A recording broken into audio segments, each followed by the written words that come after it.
সুইডেনে বাংলাদেশি শিক্ষার্থীদের জন্য সুযোগ সুবিধা বৃদ্ধির পাশাপাশি তথ্য প্রযুক্তি, নবায়নযোগ্য জ্বালানি, ব্লু ইকোনমি, মেরিটাইম সহ বিভিন্ন ক্ষেত্রে বাণিজ্য ও বিনিয়োগ বৃদ্ধির আহ্বান জানিয়েছেন রাষ্ট্রপতি মোহাম্মদ শাহাবুদ্দিন। সকালে রাষ্ট্রপতির কাছে বাংলাদেশে নবনিযুক্ত সুইডেনের রাষ্ট্রদূত নিকোলাস লাইনাস রেগনার উইক্স পরিচয়পত্র পেশ করেন।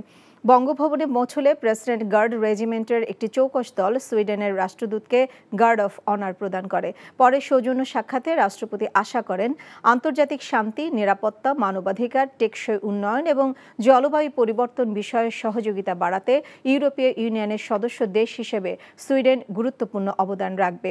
পরে রাষ্ট্রপতির কাছে পরিচয়পত্র পেশ করেন বাংলাদেশে নিযুক্ত আলজেরিয়ার রাষ্ট্রদূত ডক্টর আবদেল ওয়াহাব সাইদানি। বঙ্গভবনে পৌঁছলে প্রেসিডেন্ট গার্ড রেজিমেন্টের একটি চৌকস দল আলজেরিয়ার রাষ্ট্রদূতকে গার্ড অফ অনার প্রদান করে। পরে সৌজন্য সাক্ষাতে রাষ্ট্রপতি বলেন, দ্বিপাক্ষিক সম্পর্ক জোরদারে দুদেশের মধ্যে ইতোমধ্যে 20টি সমঝোতার স্মারক স্বাক্ষরিত হয়েছে। এগুলো বাস্তবায়িত হলে দুদেশের মধ্যে বিদ্যমান সম্পর্ক আরও জোরদার হবে এবং বাণিজ্য ও বিনিয়োগের ক্ষেত্র আরও সম্প্রসারিত হবে।